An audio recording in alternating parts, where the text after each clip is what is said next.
Hujambo na karibu kwa mara nyingine tena mtazamaji wa The World News katika kipindi hiki cha ulimwengu wa siasa. Mimi ni Adam Hussein.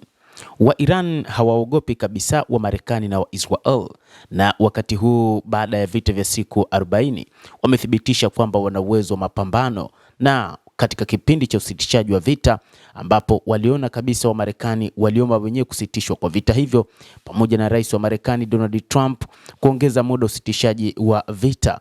Wa Iran wamekuwa wakitoa maonyo makali dhidi ya Washington, lakini pia Washington ikija na mbinu mbadala za kuweza kupambana dhidi ya wa Iran. Kwa namna inavyoonekana wakati huu, rais wa Marekani licha makamanda wake kutafuta njia ya kufanya shambulizi la muda mfupi dhidi ya Iran, lakini rais wa Marekani Donald Trump anatafakari kwamba ni vyema wasitumie silaha kwa mara nyingine tena, bali watumie vikwazo kama sehemu ya kuidhoofisha Iran. Iran imeonya jana kuwa itajibu kwa mashambulizi makali na ya muda mrefu dhidi ya majeshi ya Marekani iwapo Washington itaanzisha tena mashambulizi dhidi yake.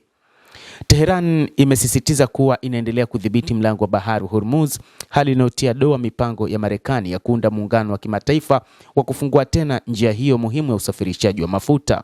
Miezi miwili tangu kuanza kwa vita kati ya Marekani na Israel dhidi ya Iran, njia hiyo muhimu ya baharini bado imefungwa, hali inayokatiza karibu 20 hadi 25 ya usambazaji wa mafuta na gesi duniani.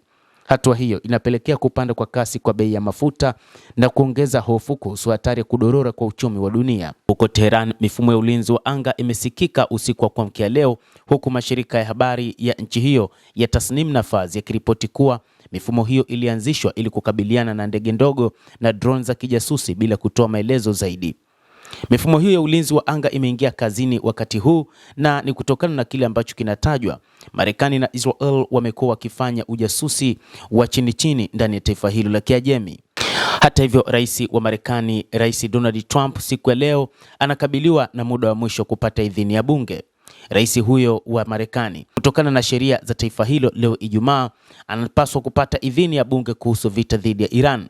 Sheria inamtaka kusitisha mashambulizi baada ya siku 60 kama hatopata idhini ya bunge. Wabunge kutoka chama cha Democratic wanasema rais tayari yuko kwenye mkwamo wa kikatiba na anaweza kuvunja sheria endapo ataendelea bila idhini. Hata hivyo, utawala wa Trump unapinga tafsiri hiyo, ukisema kwamba muda huo wa kisheria ulisimamishwa kwa vitendo kufuatia tangazo la usitishaji mapigano uliopita. Aidha, pia Rais Trump ameendelea kuyatishia mataifa ya Ulaya, ambapo safari hii amesema huenda akawaondoa wanajeshi wa Kimarekani kutoka nchini Italia na Uhispania kutokana na misimamo yao kuhusu vita vya Iran. Hapo jana Trump alitoa kitisho kama hicho cha kutaka kupunguza idadi ya wanajeshi wake nchini Ujerumani baada ya kansela Friedrich Merz kumkosoa Trump kuhusu mkakati wake katika vita vya Iran. Mtazamaji wa The World News, hayo ndio tuliokuwa nayo wakati huu. Ni kile ambacho kinaonekana huko nchini Iran, ambapo taifa la Kiajemi linaonekana sasa kama vile wanaimudu Marekani na wanatoa vitisho vikali dhidi ya Marekani.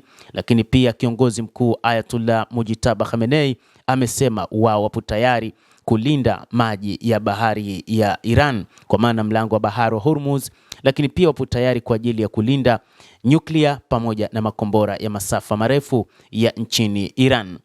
Iran imesema kwamba itajibu mashambulizi makali ya muda mrefu ambayo Marekani itayanzisha, na ni wakati huu kumekuwa na kuvutana kati ya Marekani dhidi ya jamhuri hiyo ya Kiislamu ya Iran.